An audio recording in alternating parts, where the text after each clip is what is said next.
Welcome everybody to, I believe it's our second last seminar for the year in the Critical Antiquities Network and Workshop series. I will introduce the workshop and its mission in general, and then I'll hand over to my colleague Tristan, who will introduce our distinguished speaker for today. So, of course, I would like to begin by acknowledging the traditional owners of the country on which our network is based, the Gadigal people of the Eora Nation, a country that was stolen and never ceded. We pay our respects to their elders past, present and emerging. The Critical Antiquities Network was founded by Tristan Bradshaw and myself in 2020 to link scholars whose research takes place at the intersection of ancient traditions and contemporary critical theories. For the two of us, the idea of a critical antiquity is that the contemporary critique of modernity and the capitalist present finds its most powerful impetus in its dialogue with the thought and practice of the ancient world. We believe that it is not simply that antiquity offers an alternate pole from which to grasp the present in its historical situatedness, but rather we advance the more radical suggestion that our modalities of critique are founded upon and ought to continue to be founded upon the expansive dialogues that we enter into consciously or unconsciously with the form and content of antiquities performances, literature, and institutional practices. But we emphasize that our turn to antiquity is not a romantic one. In our view, antiquity simultaneously serves as the standpoint and as an object of critique to enliven us to the possibilities and limitations of contemporary life. So far, our network has reached across the UK, the US, Europe, and throughout Australia, linking scholars internationally. And this workshop has so far been very successful and has a wide reach. And the fact that we have 37 participants here today stands as a signal of the interest worldwide in the kind of work that we're sponsoring and doing. So I'll turn now to my colleague Tristan Bradshaw, who will introduce today's distinguished speaker. Thanks a lot, Ben. Yes, so Emma Bianchi is Associate Professor in the Department of Comparative Literature at New York University. Emma's work brings ancient philosophy and literature together with continental philosophy and feminist and queer theory in the 20th and 21st centuries. Her work is distinguished, I think, for its very close attention to and creative readings of ancient sources that also very carefully traces in a genealogical manner their relationship to the present. Emma is the editor or author of a number of books. She has edited Is Feminist Philosophy, published by Northwestern University Press in 1999. And she co-edited recently with Sarah Brill and Brooke Holmes, Antiquities Beyond Humanism, published by Oxford University Press in 2019. Emma's first monograph is The Feminine Symptom, Aleatory Matter in the Aristotelian Cosmos, which was published by Fordham University Press in 2014, which I can say for myself was very inspiring for my work on Aristotle, and I thank Emma for it. I think it's a wonderful book. She has another monograph coming out next year in Spanish entitled Fusus Eros, which will be published by Filosófica Editorial Juderes. And today she'll be presenting her paper, Aristotle and the Ends of Eros. So please join me in welcoming Emma back. She's a frequent attendee, but I'm very happy to have her presenting her work today.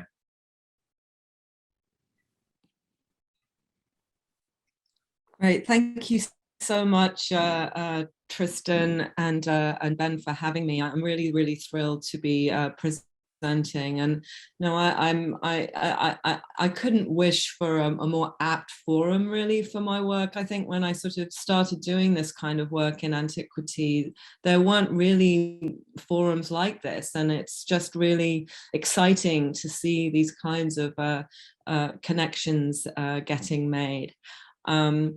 I mean, one of the, I think, hopes I have for this kind of forum is that it will expand beyond really the kind of emphasis on the Greco-Roman world and perhaps into kind of other global antiquities, because and I think one of the crises that is happening in classics at the moment has to do with that kind of prioritization of Greco-Roman antiquity over other antiquities, and that's kind of, there's a current need for that to be exploded as well. So I'm looking forward to seeing how that develops in the future.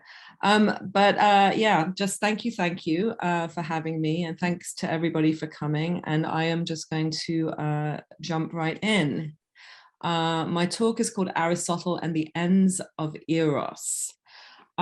What becomes of Eros, erotic love, in the thought of Aristotle? Eros, as is well known, is a key philosophical term for Plato, richly and generatively treated in the Symposium, the Phaedrus, and the Lysis, and animating the discourse more or less explicitly in many other dialogues. Eros is also one of the oldest and most powerfully determinative deities in Hesiod's archaic 8th century theogony. Indeed, Eros appears third in the genealogy of the gods after Gaius and Tartarus in the following famous lines. And I'm actually going to share my screen so that I can share the quotation with you, so that you can follow along. Hold on just a second. There we go.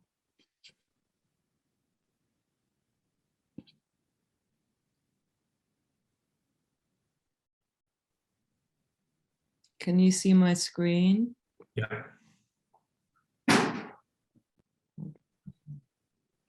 No, I don't have that window open. What's happening? Okay. All right, here we go.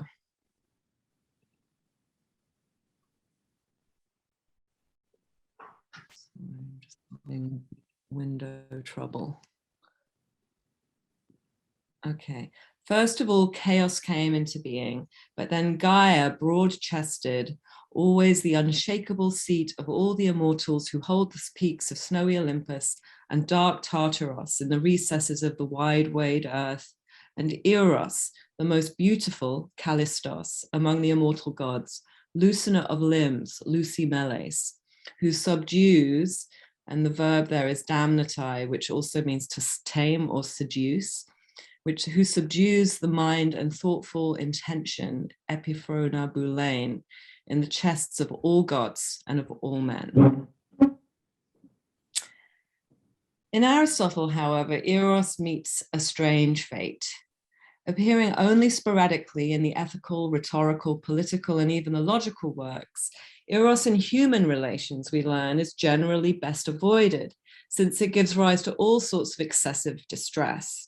In fact, as we'll see, there is a relentless polemic mounted against Eros throughout Aristotle's corpus, its place in human relations replaced by that more measured, chaste, potentially reciprocal and beautiful form of love called philia, or friendship. But this is not the end of the story. There are also other appearances of Eros, especially in the cosmological register, perhaps the most resounding and significant of which is that found in Book Lambda, in a strong sense, the pinnacle of the narrative of the metaphysics.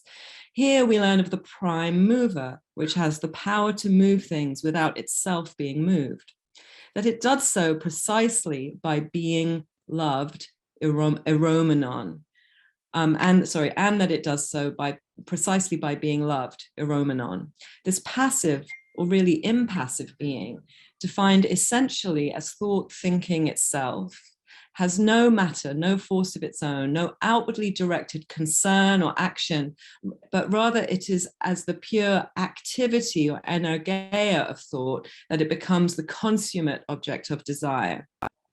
Indeed, it is the erotic desire possessed by the celestial spheres for this thought thinking itself that provides the source of cosmic motion and really the motion for the whole of the sublunar realm as well. Anyone with even a passing acquaintance with psychoanalysis will be able to name the operation apparently at work here, in which Eros is suppressed or repressed at the level of human relations and reappears as a generalized force moving the entire cosmos. that is sublimation. And indeed, it would be possible to halt the analysis here, for this could hardly be more significant insofar as it lights the way towards an understanding of the motion of the cosmos as a whole as fundamentally erotic. In this way, Aristotle neatly dispenses with eros in human affairs, but also finds in it a solution to a fundamental philosophical problem, that of the nature or being of motion, the primary philosophical question for Heidegger and other thinkers. Motion as such is thus newly disclosed as erotic desire. We shall return to the question of sublimation, but before we do so, the question of analysis itself, and in particular, the very notion of the solution of a problem, will need to be traversed. In what follows then, I'd like to trace these threads of Aristotelian Eros by other means, by taking a cue from that most vivid, ancient, and pervasive epithet of Eros, already encountered in the passage from Hesiod, namely Eros lucimeles, Eros as the loosener or melter of limbs. The epithet is also found in the lyric poets, Archilochus, Alcman, and perhaps most famously in Sappho, fragment 130. And it's applied by the poets to sleep and death as well as love, this limb loosening.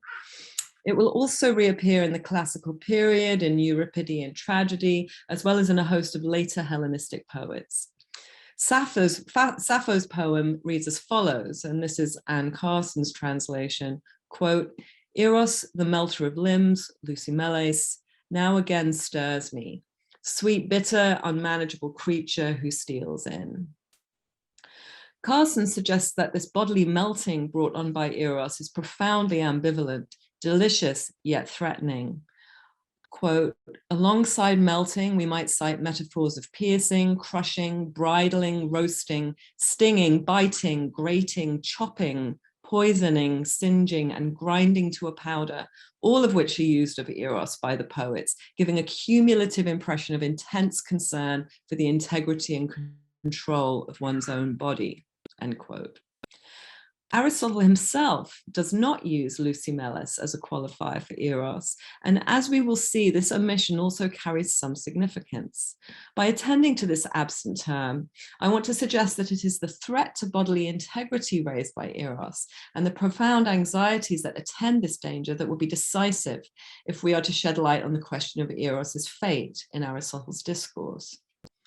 To assist in this investigation into the Aristotelian ends of Eros, then, I will draw on Julia Kristeva's exploration of abjection, which names precisely the terrain of terror and horror that accompanies threats of bodily dissolution.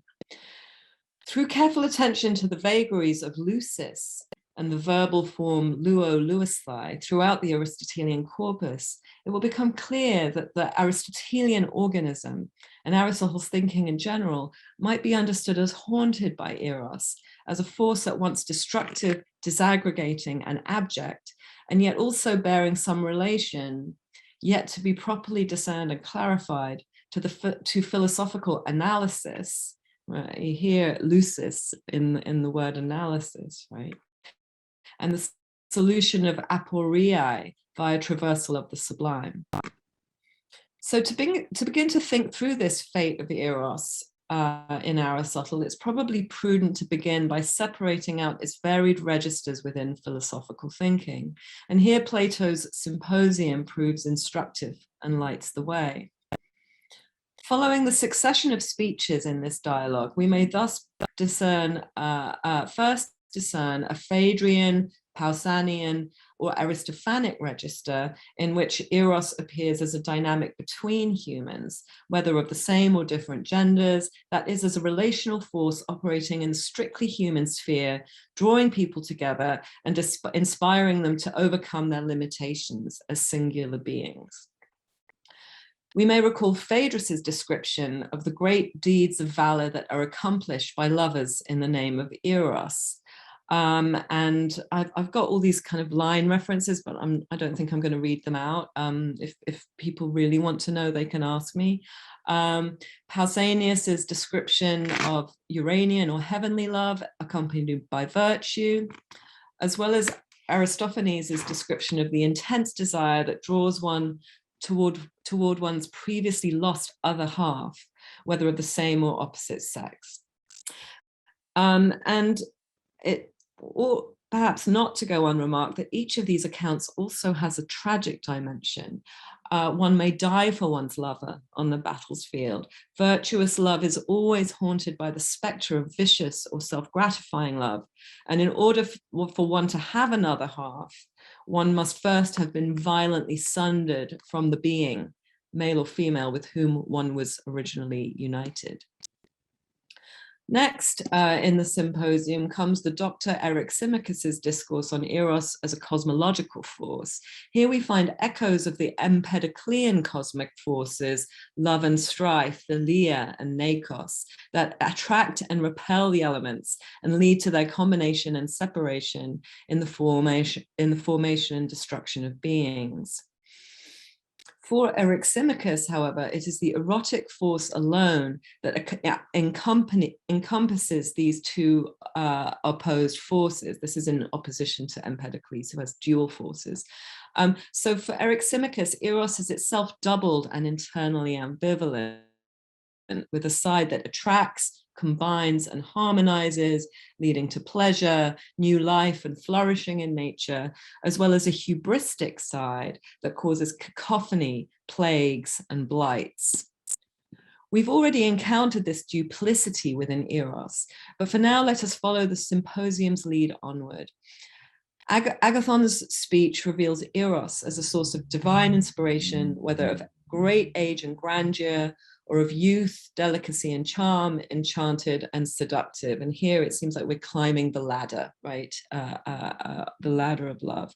And this culminates, as we know, in the Socratic or Diotimean register of Eros, in which it's portrayed as a way of proceeding philosophically toward the being of the forms. It's the child, as we recall, of Penia, poverty, and Poros, resource, the way through. So there's that ambivalence still within it. And it's also ambivalent in the sense that it mediates between the sensible and the transcendental. And this, it perhaps, is the largest stake of the present inquiry. Julia Kristeva, in Tales of Love, analyzes the Diotima episode as itself an example of movement toward the sublime. But before we equate too quickly this movement of sublimity in Plato with the sublimation of Eros already noted in Aristotle's text, we should notice two things. First, no one would accuse Aristotle of proceeding erotically in his writing, nor poetically for that matter, nor of fostering Eros as a philosophical method. Secondly, and decisively, there is no explicitly transcendental movement that seeks to arrive at the intelligible by departing from the sensible to be found in Aristotle's thought. Two threads emanating from the symposium therefore show themselves. The first is the question of the nature of Eros itself as it's transmitted in the thought of Aristotle. Is it a singular force, one whose movement is combinatory and synthetic? Or is it rather, as Plato sometimes seemed to suggest, twofold or internally doubled, both attractive and repulsive, creative and destructive, whether in origin, aim, or being? And secondly, to follow the psychoanalytic thread, if Eros is intimately bound up with sublimity or sublimation for Plato, how might we see this playing out in the thought of Aristotle? So, turning now to Aristotle, if we look in the doxographical section at the start of the Metaphysics, where he's reviewing previous thinkers on the question of first principles or first beginnings, archai, he first considers the early philosophers of nature who propose the various elements, water, air, fire, etc., as well as thinkers like Anaxagoras who propose an infinite number of archai. And then following this, he considers whether the source of motion in natural things ought to be considered separately from the matter worked on, or whether a kinetic principle should be understood as simply inhering in a substance like fire. His conclusion here that motion and matter must indeed be separated has quite extraordinary significance, not just for possibly launching philosophy as such, as argued by Rick Lee in his book, The Thought of Matter, but also insofar as it inaugurates a certain metaphysics of sexual difference. And we'll come back to this a bit later on. But Aristotle is keen to pass on here to what seems to interest him most of all, namely what causes things to come to be as well ordered rather than simply haphazardly bringing things together. And it's here, as we approach for the first time, the key question of individuation. And this, I think, is quite telling, that he turns to the figure of Eros. Here's the relevant passage, and I'm going to...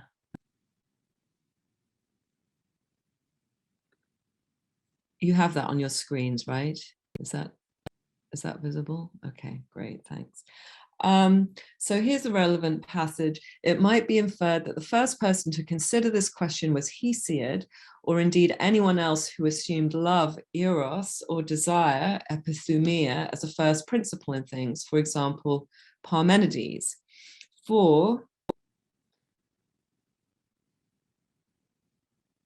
Sorry. Pressed something and something's gone on, sorry. Okay, we're back. He says, where he is describing the creation of the universe, quote, Eros she created first of all the gods, that's Parmenides, fragment 13. And Hesiod says, quote, first of all things was chaos made, and then broad-bosomed earth, and Eros the foremost of immortal beings, end quote. Thus implying that there must be in the world some cause to move things, kinese, and combine them, synaxe. It is as a very ancient and originary representative of motile force that we find Eros then at the start of the metaphysics, foreshadowing the central role it will ultimately play in cosmic motion in Book Lambda. But it's not just motion or kinesis to chord that is being proposed here, but also this force of combinational gathering together, synaxai. Looking more closely at Aristotle's somewhat imperfect citation of Hesiod, we find that although Gaia's epithet Ierosternos, broad-chested, is retained, the famous epithet for Eros, Lucimeles, is omitted. We might speculate that this omission serves to intensify Aristotle's case, that it is a power of gathering and fusion rather than disaggregation that is decisive here. Also elided in the narrative is the deity Tartarus, remember, who appears in the Hesiod quote between Gaia and Eros, and Tartarus is personification of the deep abyss, the site of punishment and torment.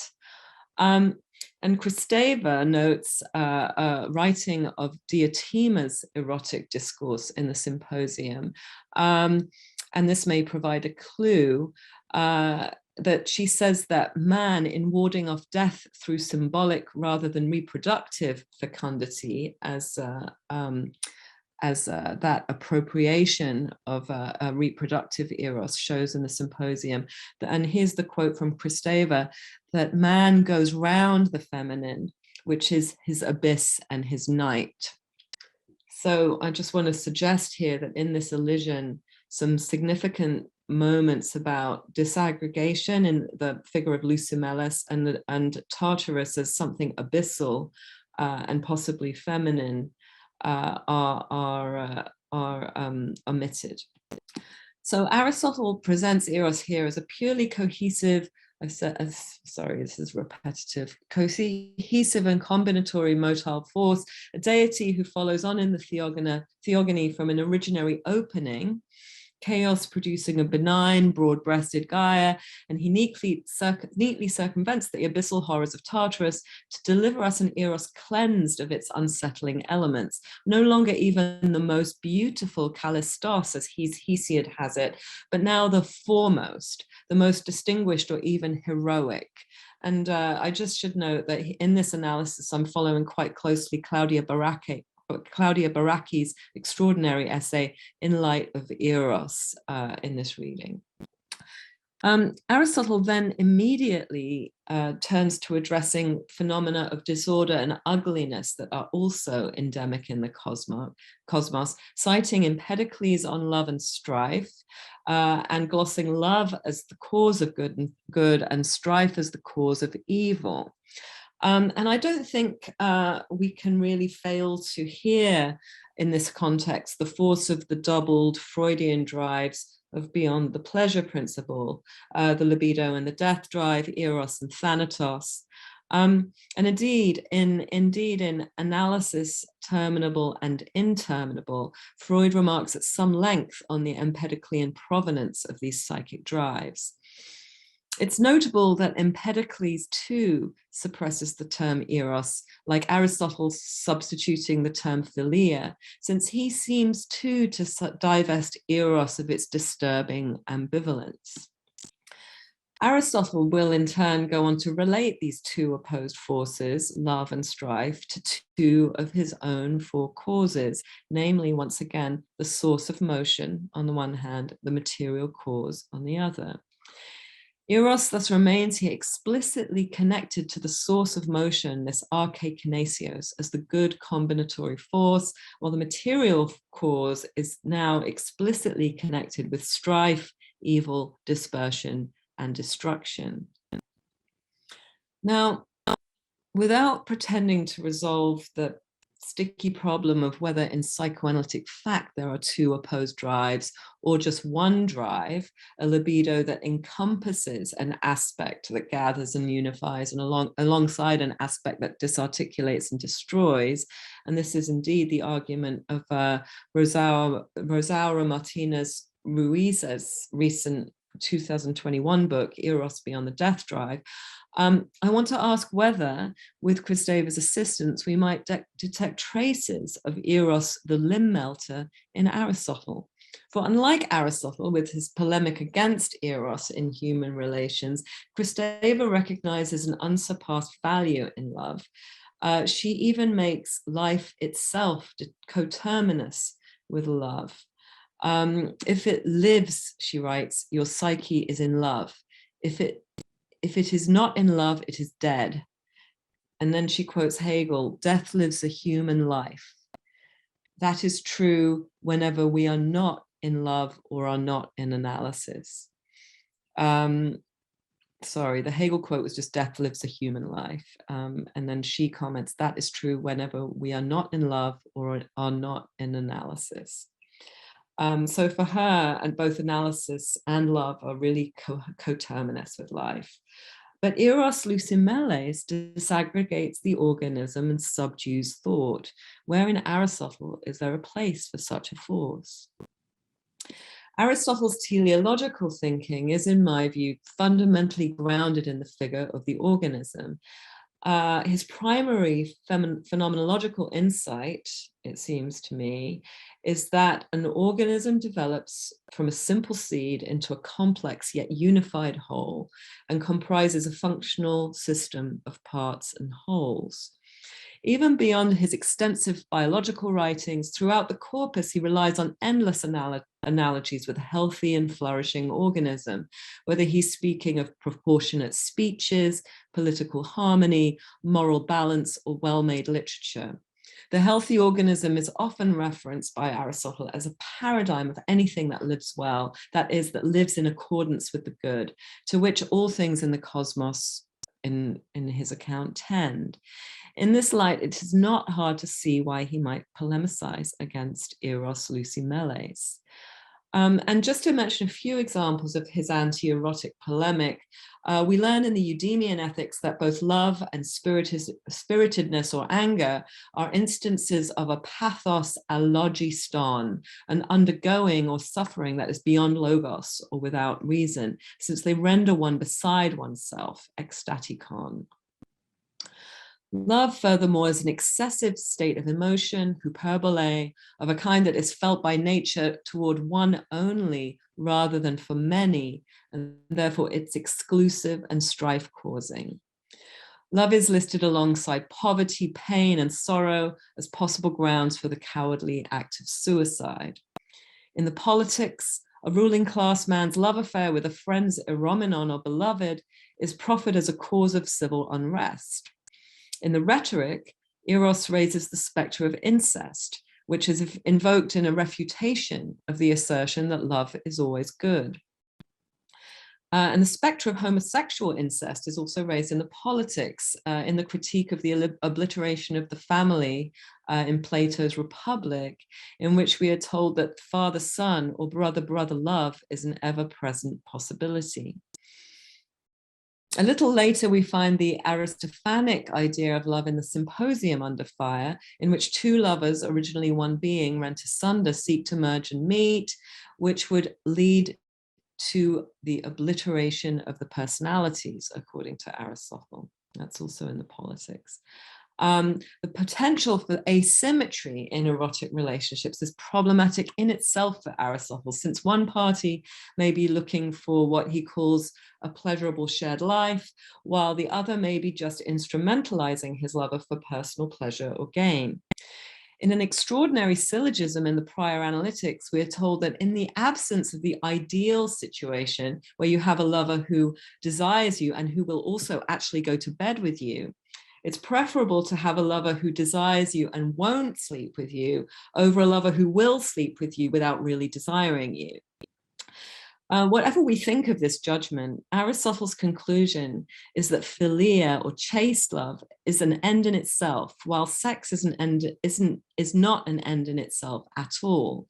Eros is therefore really just a subset of philia and should be subsumed into the greater end of friendship, and there really it meets its end. As he puts it rather pithily in the Nicomachean Ethics, quote, "A friendship between two witty people is preferable to the erotic dynamic, which often fades as beauty fades," end quote. And yet, of course, beyond the activities of good education and cultivation of character outlined in the ethics, and all of his concerns with organismic individuation, Aristotle is not at all concerned with the terrain of individuation covered by psychoanalysis, namely the development of the human subject and the many ordeals the psyche must suffer in order to reach a condition of functionality as it affects its uneven separation from the mother, begins to organize its libidinal life, achieves a sense of its own precarious individuality, or enters into and becomes a subject of language. The Aristotelian individual neither requires nor practices anything remotely akin to psychoanalysis. It seems to be a relatively unproblematic matter for him, and of course it's presumptively a he, to be able to cultivate his sophrosune, that is his temperance or self-control, thereby successfully managing his tendencies to excess or deficiency that might issue from his appetites or his particular degree of spiritedness.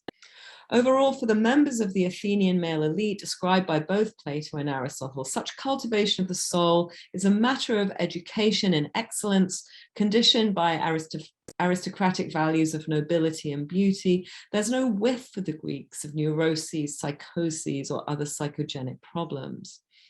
Aristotle, the doctor's son, is surprisingly silent on the subject of mental disorders, though there are occasionally mentions of mania and so on, of the sort that may be induced by love and uncontrolled temper. There's certainly no valorization of the madness brought on by love for its capacity to open us to transcendence and the forms, as there is in Plato's Phaedrus. Yet Aristotle also undoubtedly shares with psychoanalysis a primary interest in organismic functionality and in living well, and sees it most ideally manifested in the activities of philosophical contemplation, as well as in the bonds of reciprocal philia, which subtend his political ideals of rational deliberation and ruling in turns. I think for the sake of time, I'm going to skip this section here that really kind of compares the Aristotelian idea of form as eidos and morphe with the Lacanian idea of the mirror image in the mirror stage, right? The kind of visible totality that is an end of individuation. And there I sort of emphasize that for Lacan, that totality is always haunted by this corps morcelé, right? This body in pieces that is not a functional totality at all, but of course a kind of a disaggregated body. This is what I'm arguing is suppressed by Aristotle. But let us now then get to the meat, or should I say the viscera of the matter, figured by Kristeva as the maternal body, and the abyssal, engulfing, horrifying primal relationship with the mother, so vividly described in her account of abjection, horror, and disgust. It's the maternal body and its abjecting force, I want to propose, that gives a certain name, place, substantiality, and motivation to Aristotle's elision of Eros Lucy Meles. In Kristeva's dialectical discourse, and this is something I talked about in the omitted section, narcissism, or the captivation with one's own image in the mirror, emerges, as she says, as, quote, a third realm supplementing the autoeroticism of the mother-child dyad.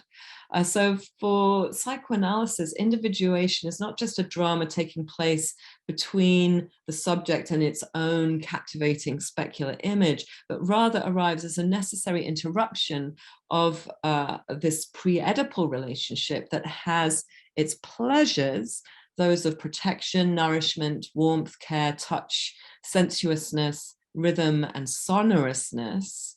And these qualities of ordered motility and vocality are present in Kristeva's discourse on the chora, the semiotic chora, the ground of the semiotic that will, for Kristeva, find expression in poetic language, the archaic maternal place or container of the subject.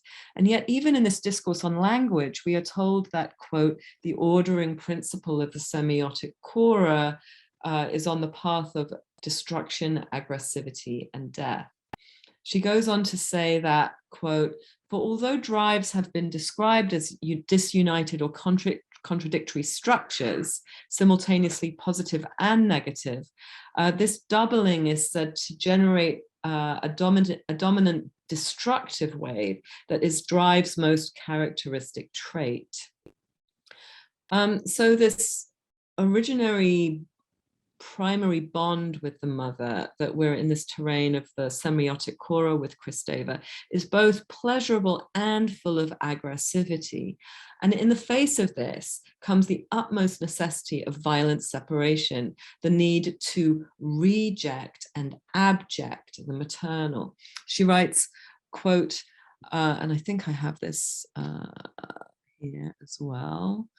Do I have it? Let me look. No, I don't, sorry. I'll just read, it's a slightly longer quote. The abject confronts us, and this time within our personal archaeology, with our earliest attempts to release the hold of the maternal entity, even before existing outside of her, thanks to the autonomy of language. It is a violent, clumsy breaking away, with a constant risk of falling back under the sway of a power as securing as it is stifling. Abjection, she continues, is a precondition of narcissism. It's coexistent with it and causes it to be permanently brittle. The subject forged out of love, then, is necessarily precarious. And in this dialectic that Kristeva develops in Tales of Love, she'll proceed to the later emergence of Christianity, which then will supply a loving God as one who loves first as an originary ground. And this is, of course, the sort of famous third term, and we can debate about the the politics of this.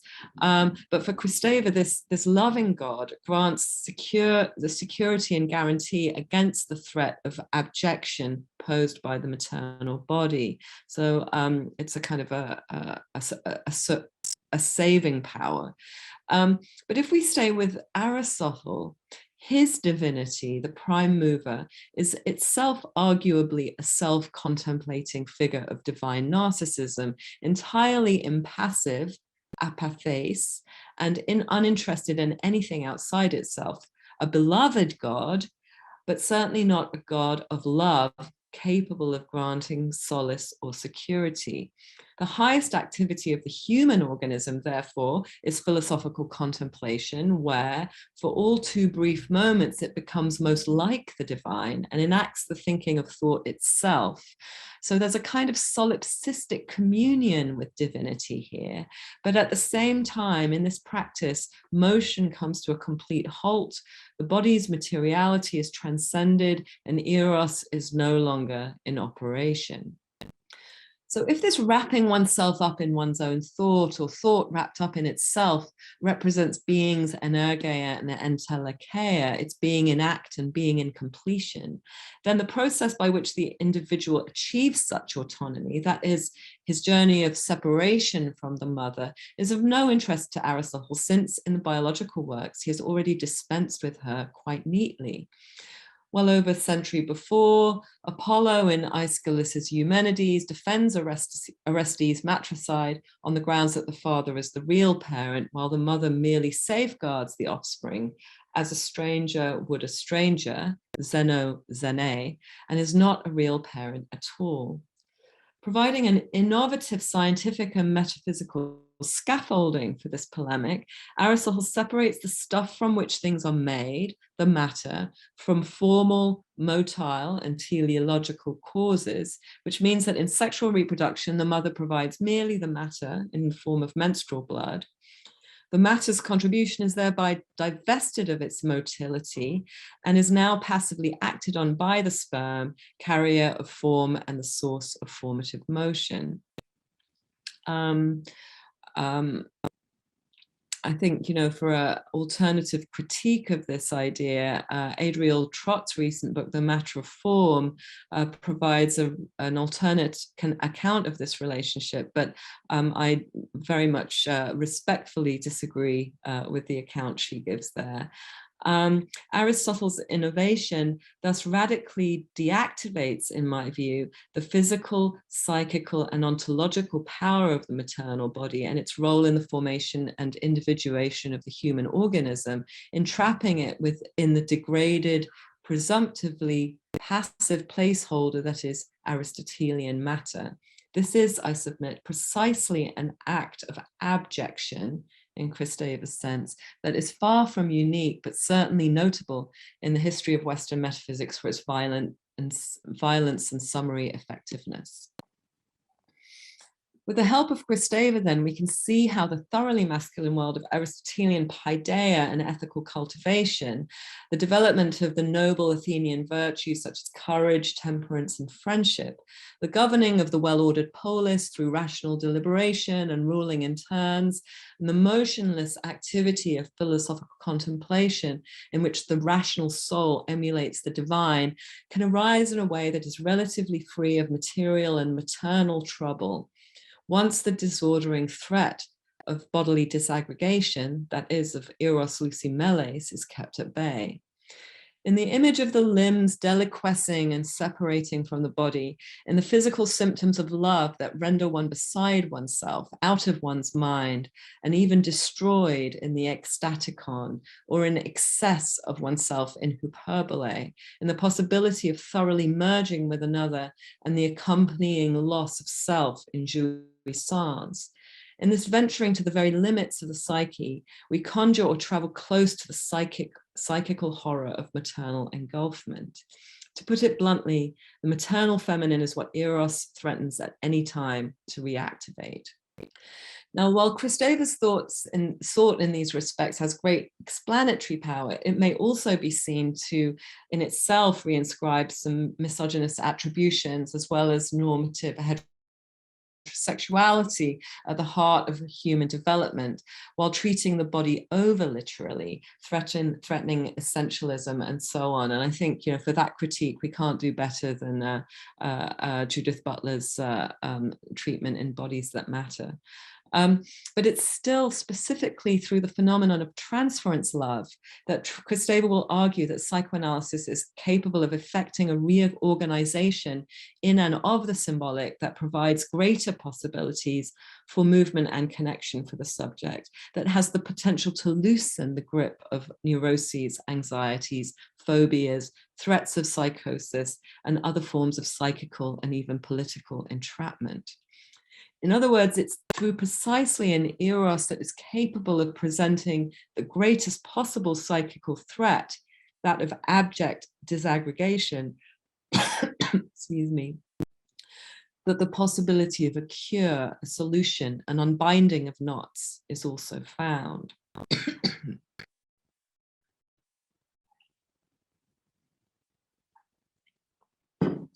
So in closing, I'd like pharmacologically to draw our attention to the fact that the lucis within Lucy Meles is also the lucis of analusis, or what we know as analysis. Lucis, melting, dissolving, undoing, is also an unknotting, a solving, a solution. Analusis is an intensification and redoubling of that operation. Ana being the prefix that signifies up, against, back, or a doing again, analogous to the Latin re. And perhaps ironically, given what has already been said, this is as true for Aristotle as it is for Kristeva. Aristotle puts lucis to work throughout his corpus, notably in the biological works and the natural philosophy, in the logical works, in the poetics, and in the metaphysics. In the physical, biological, and medical writings, the middle passive verb luisthai operates to variously signify the dissolving or melting of metals in the meteorologica, the loosening of organs such as the tongue or the neck of the uterus in History of Animals, while in the medical treatises of the pseudo-Aristotelian problemata, it refers to the loosening of the bladder or the bowels, the relieving of fatigue, or the relief of a hangover. The medical context is a revealing one, since here in particular the valence of lucis can also be positive or negative depending on the condition. It may signify a freeing or a release from some ailment, that maybe we can hear some relation to catharsis or purgation there, but also, on the other hand, an unhealthy flux moving against the operations of nature. This destructive sense is also found in De Anima, book 2, where it describes an obliteration of the senses by an excessive stimulation, precisely along the lines of the account of cacophonous eros in Eric Simicus's speech in the Symposium. Aristotle says that this luisthai is like a concord and tone that are destroyed by too violently twanging the strings of a lyre. In the realm of politics too, sorry, that's politics also, and the book is Politics 5. We find that luisthai refers to the breakdown or dissolution of laws, constitutions, and aristocracies due to internal deviations from justice, external powers, or due to incremental relaxations, where he offers his perhaps timely dictum that, quote, even a small change may cause a revolution, end quote. For him, that's not a good thing, by the way. In the active sense, however, lucis can hardly bear greater philosophical significance. It denotes the denouement of plots, the refutation of arguments, and the solution of aporias. Every tragedy, we learn in poetics, has a binding or a complication, a dasis, and a lucis, an unbinding or denouement. And of course, the French word denouement literally also means an unknotting. Lucis in this context is clearly defined as, quote, from the beginning of the change to the end quote, and the change being that from good to bad fortune, or from good fortune to bad, i.e. the moment of reversal or peripeteia. The arche, the cause, the source or principle of the lucis here, is coterminous with that point at which fortunes change. It marks a fulcrum or a point of instability or perhaps undecidability, but one which will result in a decisive resolution, giving rise via the affects of pity and fear to catharsis or purgation. The entanglements of a plot, we might say, are disequilibrating, obstructing, while the turn to resolution or denouement returns us to a state of equilibrium, cleansed, purified. So much for the poetics, where both the bodily and symbolic registers of catharsis may easily be discerned. The conception of lucis as the solution of an aporia, or the refutation of argument, shares some common ground with the notion of plot, and its usage, and it is a usage that is endemic throughout the corpus, found in the logical works such as sophistical refutations, topics, and the prior and posterior analytics, the works of natural philosophy such as De Caelo and Physics, and in the metaphysics. In a 2010 essay, Michel Bastide argues that a prevalent understanding of Aristotle as primarily an aporetic thinker must be supplemented by an understanding of the centrality of lucis to his philosophical process. He emphasizes that, quote, the telos of the aporia is not aporia itself, but it is euporia and lucis, end quote. In Aristotelian fashion, he argues that, quote, aporia is methodologically primary, even essential, but the goal of discovery, the solution of the aporia, the lucis, posterior in the inquiry, is the first in philosophical importance and nature. That sort of hysteron proteron is really at the core of Aristotle's thinking. Bastide calls this an act, this lucis, quote, an act by which the mind is put into contact with the very thing from which a truth can be predicated, end quote. In Metaphysics Beta, Aristotle states, quote, the later euporia is a lucis from an earlier state of perplexity, and release, luein, is impossible where we do not know the not, desmos. The aporia of the mind shows that there is a not in the subject, for in its aporia, it is in much the same condition as men who are fettered. In both cases, it is impossible to make any progress. And just remember that poros is the parent of eros there as well. So we're in aporia. The image of Plato's cave here, I think, is quite impossible to resist. And it's also in this consideration of the intimate relationship between an aporia that must be faced and its lucis that we may at last turn to a consideration of eros. For Aristotle, dialectic alone cannot give rise to lucis, since for him it is simply an exchange of opinions. Lucis must come from elsewhere, namely from the very thing under discussion, quote, below and beyond opinions, end quote, as Michel Bastide puts it, or by, we might say, a direct apprehension of the thing by one who comes to it, having faced the difficulties and thus properly prepared. Is it in this encounter with a certain alterity that eros lucimeles might be discerned? A quite extraordinary passage from the parts of animals may be of assistance here. Aristotle writes, and here we have quote 3 on the screen share.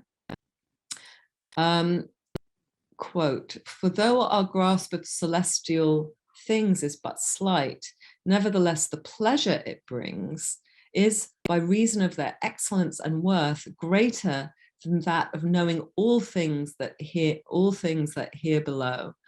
Just as the pleasure of a fleeting and partial glimpse of the aromenon, the beloved, is greater than that of an accurate view of other things, no matter how numerous or great they are, end quote. Aristotle seems to allow here that the apprehension of celestial things, what we post-Kantians might call sublime things, gives pleasure, and perhaps the possibility of the erotic jouissance of Lucy Meles, just as a glimpse of one's beloved might do here on earth. And here, of course, we would need to raise the question of the prime mover as eromenon, the beloved object of erotic desire sublimated into cosmic motion, as a kind of lucis, in which the origin or source of motion, the arche kinesios, is transmuted into telos.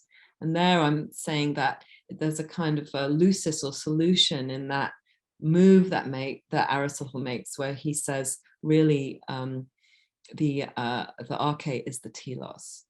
A momentary and imperceptible shiver in which activity and passivity change places and transform the course of philosophical history.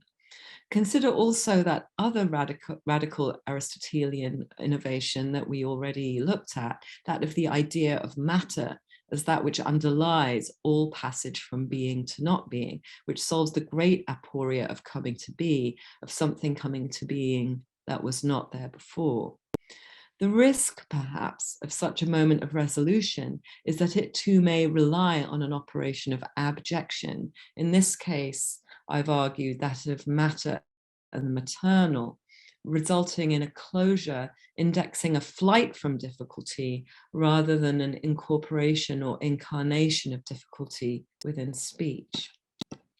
Analysis as analusis, as lucis always renewed, denouement, catharsis, arrival, solution, travels an erotic trajectory that is at once abyssal, abject, and sublime. Can we countenance such an abject, abyssal, sublime, erotic alterity within the sober, doggedly anti-poetic Aristotelian discourse? Might yet we discern an eros lucimeles lurking in the ineffable moment that intercedes between a problem and its solution? Such analysis may be perhaps interminable, but never free of the pleasure or jouissance that accompanies termination. A dimension I hope to have shown that is irreducibly present in love, psychoanalysis, and philosophy alike. Thanks.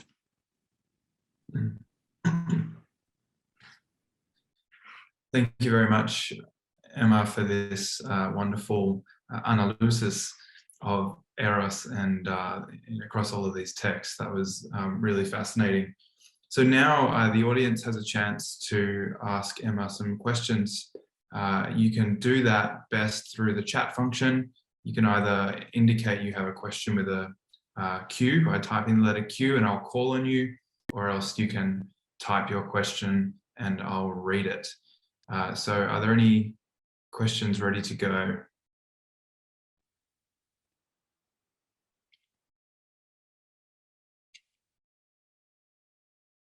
Looks like Dimitri's waved his hand. Dimitri. Hi, Emma. It's not really a very well formulated question, but as you were speaking, I was wondering, if you look, there is a sort of certain part of the tradition, a large chunk of which has been lost. But things like Aristophanes, for instance, and all the sort of comedies, but also, other stuff that is lost, that makes references to Eros. How would you incorporate that part of the tradition outside Aristotle within the argument that you're making? Is there a relevance there to the sort of lysis of Eros that, you made the reference, you started with Hesiod, then you went to Aristotle, but, there's kind of other stuff there. I was wondering whether it kind of ties up with your argument.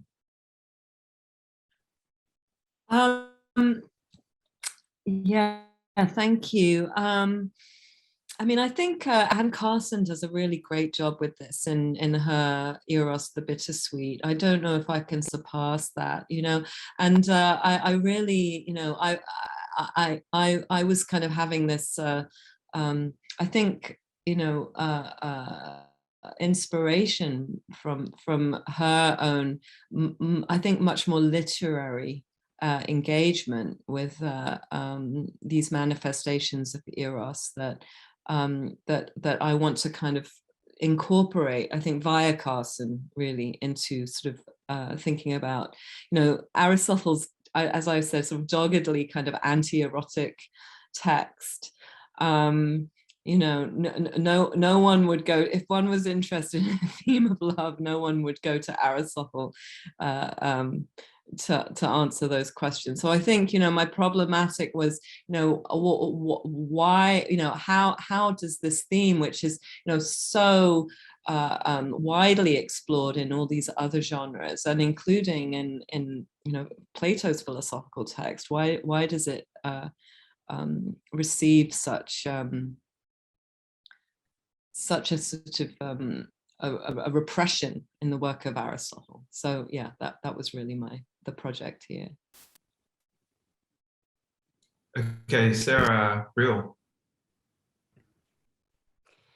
Thank you, Emma, so much. This is a wonderful, very rich piece and a lot to think about. So I'm just going to ask you to help me think through something as I'm processing what you've presented here. And that is what Aristotle explicitly says about mothers as a sign of a kind of excessive or extremely clear philia.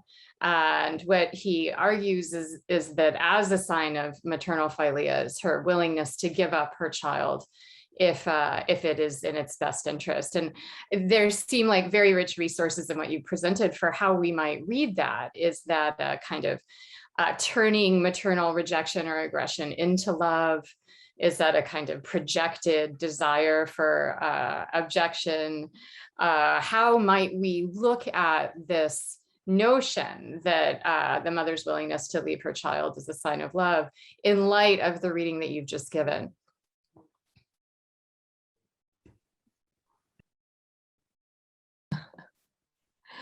I mean, I don't know if just our cultural distance is so much, but one of the things that I find extraordinary now that I'm at an age to see my peers who are mothers facing, the empty nest syndrome, is that it's actually unbearable for them. So I didn't realize that was even a thing, but apparently I don't know what mothers Aristotle was if he had peers who were mothers. There's not a lot of, sometimes, he makes claims about women and the behavior of women that, and even the anatomy of women, that you just wonder where he's getting it from. It's really mysterious to me. Perhaps there's something about the way that, of course, Greek mothering is so mediated by nurses and slaves and so on and so forth in his social class, that this is something that's very easy for him to claim. I can only speculate. I can't really, but it just seems to me that he's missing the mark when he makes claims like that. What do you think?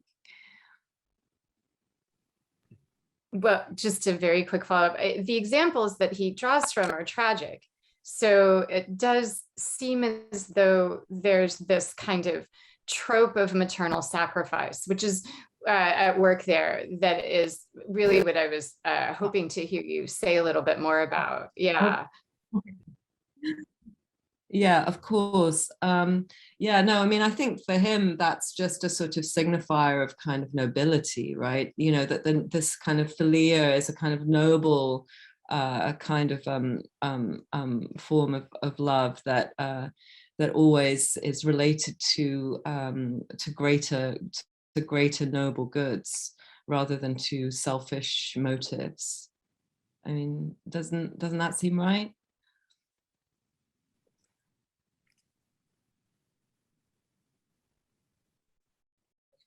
James Collins has a question, and I think I'll read it. in the Protrepticus, we hear about the longing, glykomai, of the servile man for life rather than the good life, to follow the opinions of the many, for money rather than what is noble.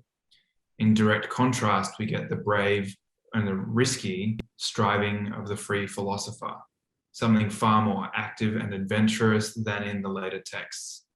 Does the free or banausic rhetoric enter into your project?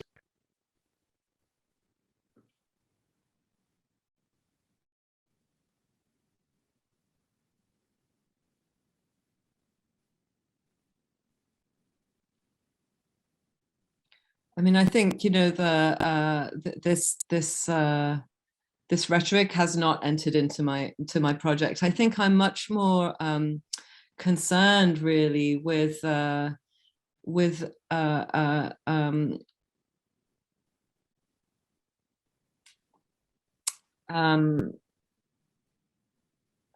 I'm less concerned, I think, in this project with a kind of ethics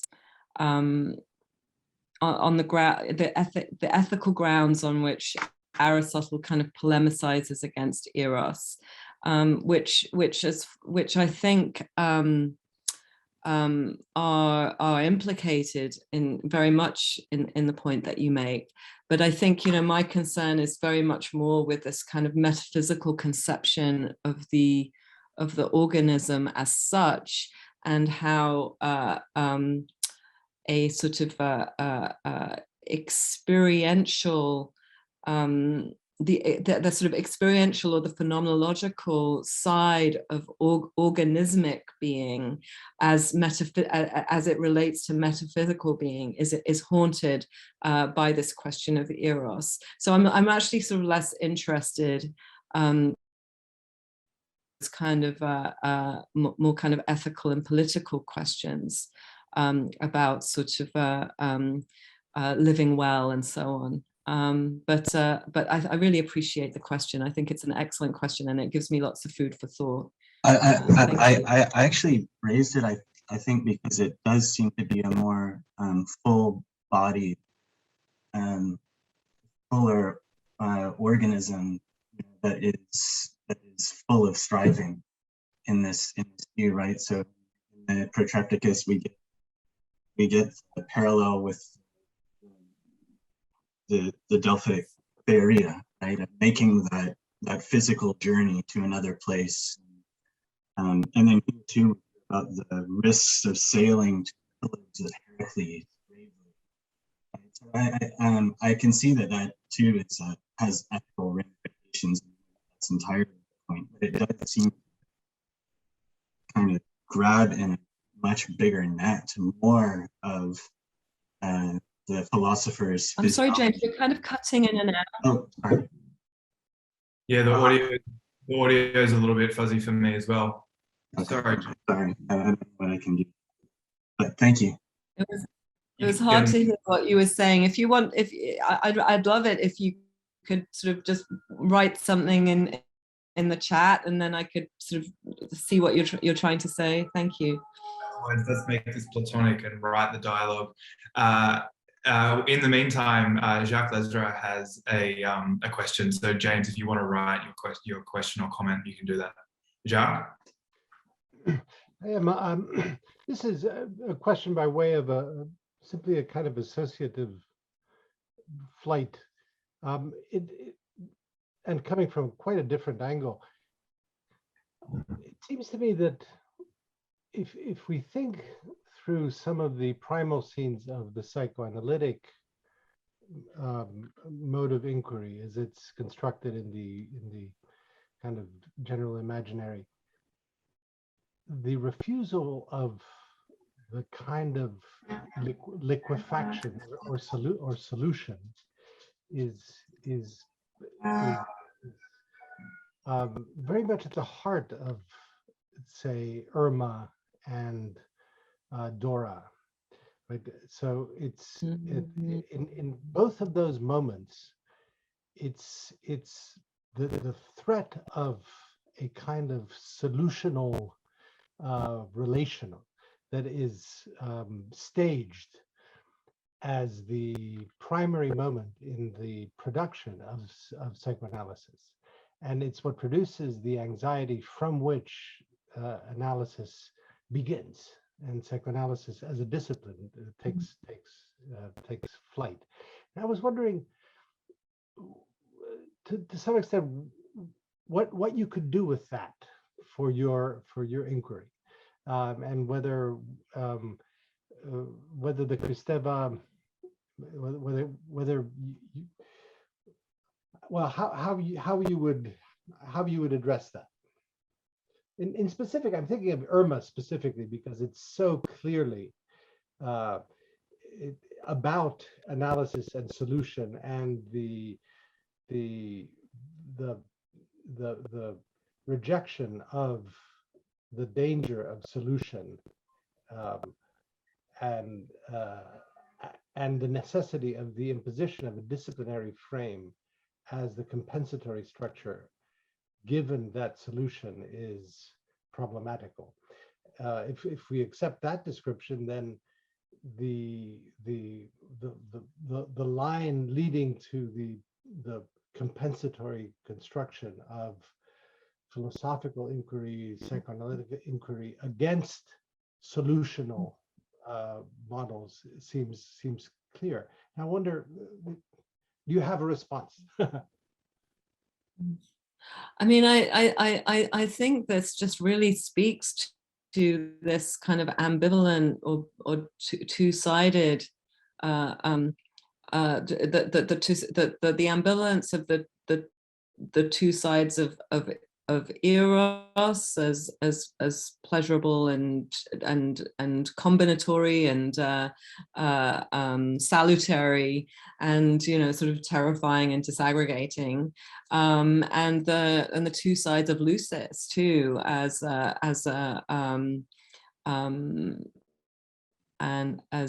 kind of an unbinding, which is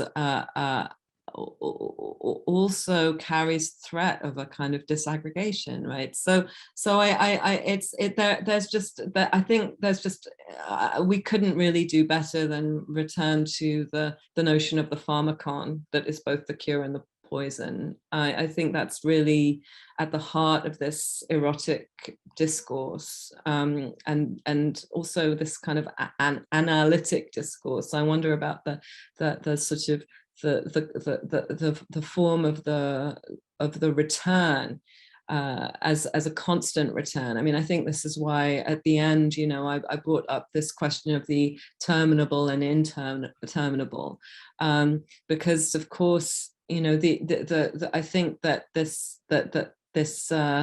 undecidability at the heart of Lucis and Eros is related to the necessity of the ana of the analusis, right? The re.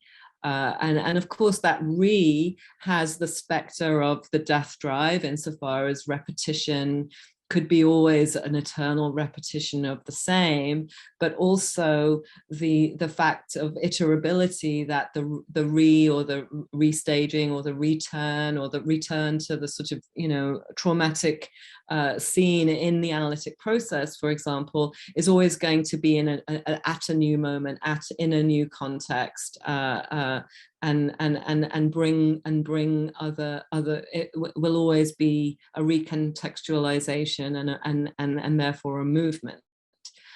So I think that's just, I hope that's all of that is contained within these conceptions that I'm trying to develop here.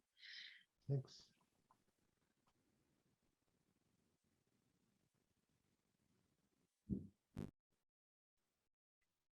Are there any other standing questions?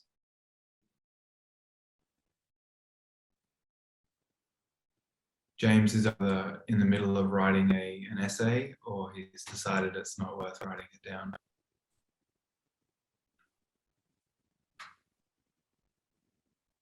I have a question, but I fear it is a little like James's, in that it tries to connect what you've said more closely with the political, ethical work. So if there isn't another question, I might ask if that's okay, Emma. And yeah, it's feel free to. I'm just sort of reading over Ben's. I'm reading over Ben's question here. Does I missed Ben's question. Ben, do you want to read the question? Well, it's not really a question. It's more just a kind of just the wonderful way in which your paper kind of made my thoughts spiral off in different directions. I'm sort of working on a paper at the moment on Aspasia as a kind of practitioner of political eros, particularly via a sort of re-examination of the fragments of Aeschines of Svetos and his dialogue, the Aspasia, and also his dialogue, the Alcibiades as well, where he has some sort of really fascinating ideas about eros, and Aeschines is to be paired with Antisthenes. Antisthenes says eros is extraordinarily dangerous, and for this reason, because it can have this disintegrating effect on the city. And his examples are in his dialogue called the Aspasia, where Aspasia has this negative effect on Pericles. Right, Pericles is the epitome of the man who holds it together. He never cries, for instance. I love this fragment where he says, Pericles never once in his entire life cried, but Antisthenes says, when he came before the courts to defend Aspasia on a charge of impiety, he broke down in tears. And Aspasia made him hug her in public and things like that.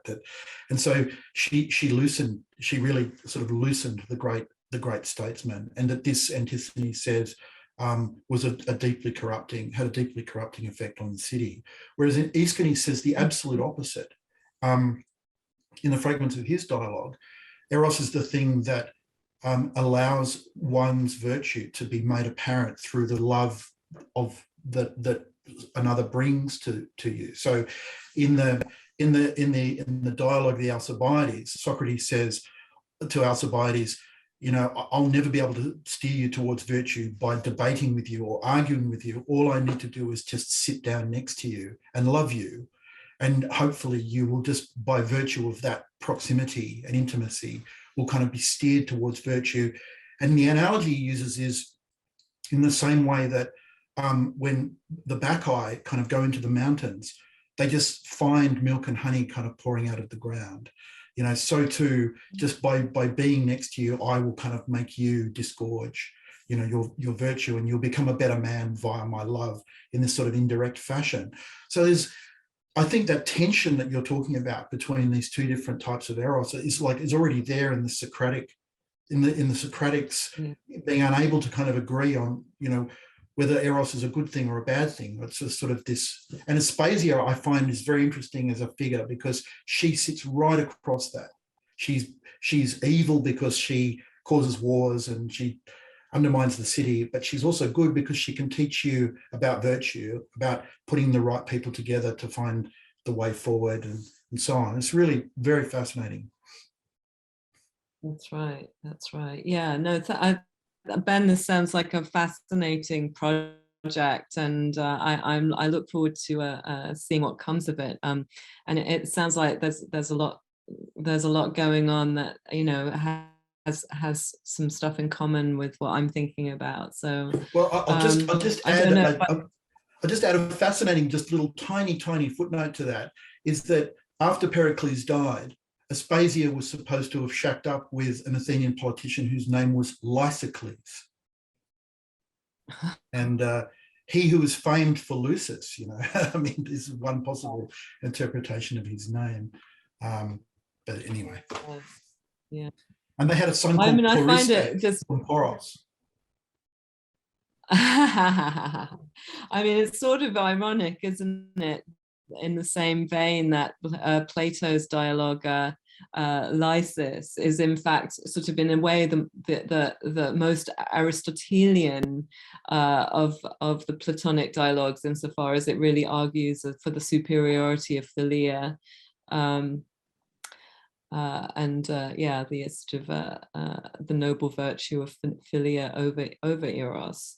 So I think there are sort of lots of sort of ironies and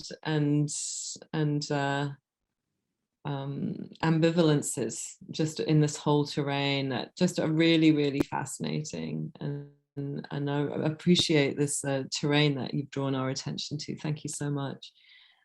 So James has followed up with a comment. I'll read it out. I was just struck by how much more the philosopher in the Protrepticus carries longing or desire on the road to Olympia, sailing to the pillars of Heracles. In quotation, in loving life, they love thinking and knowing. This philosopher is animated in surprising ways.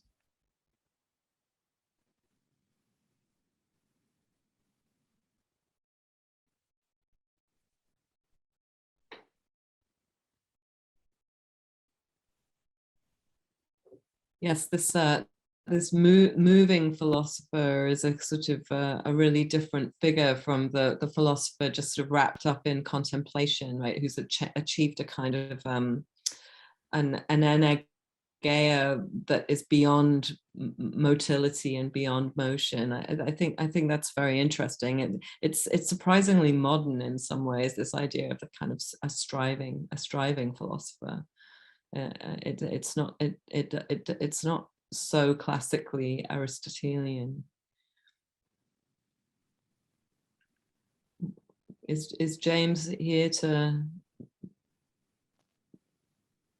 back up his statement? I'm afraid you'll lose me again. So, but that, yeah, it does seem, and I think Hutchinson gives and Monty give those lines to the Aristotelian figure too. So these aren't just kind of more Platonic views in the Protrepticus that Aristotle's arguing. I think that those are young Aristotle's thoughts on the at least that's how they arrange the fragments. Can you hear me? Kind of. Yeah. If you turn your video off, it might actually be better. Do you want to turn your video off, James? We do love seeing you. I'm afraid that I'm taking up more time because of these technical issues than I wanted. I was just saying that. Can you hear me? It's clearer. Yeah, that Monty gives those lines to the Aristotelian in the dialogue. These aren't Platonic voices. So if that's right, then we do have a young Aristotle that does have this, as you say, very modern or very un-Aristotelian view of the philosopher in rapture, you know, and striving, the adventurer with a destination that he's longing for. The zeal of the young philosophical convert, maybe. I think we are just about out of time. Emma, did you have any final words? Not final, but for this session?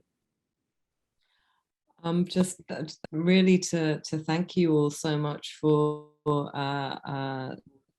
being here and listening and participating, and fantastic questions, and to you both for the opportunity. Thank you so much. Excellent. It's just been great. Thanks, Emma. This has been a wonderful discussion. We look forward to seeing everyone next month for the last workshop for the year. We'll be joined by Daniela Kamak on proximity and politics, which I'm really looking forward to. So please join me in thanking Emma, and we look forward to seeing you all again next month. Thanks, Emma. Thank you. Thank you.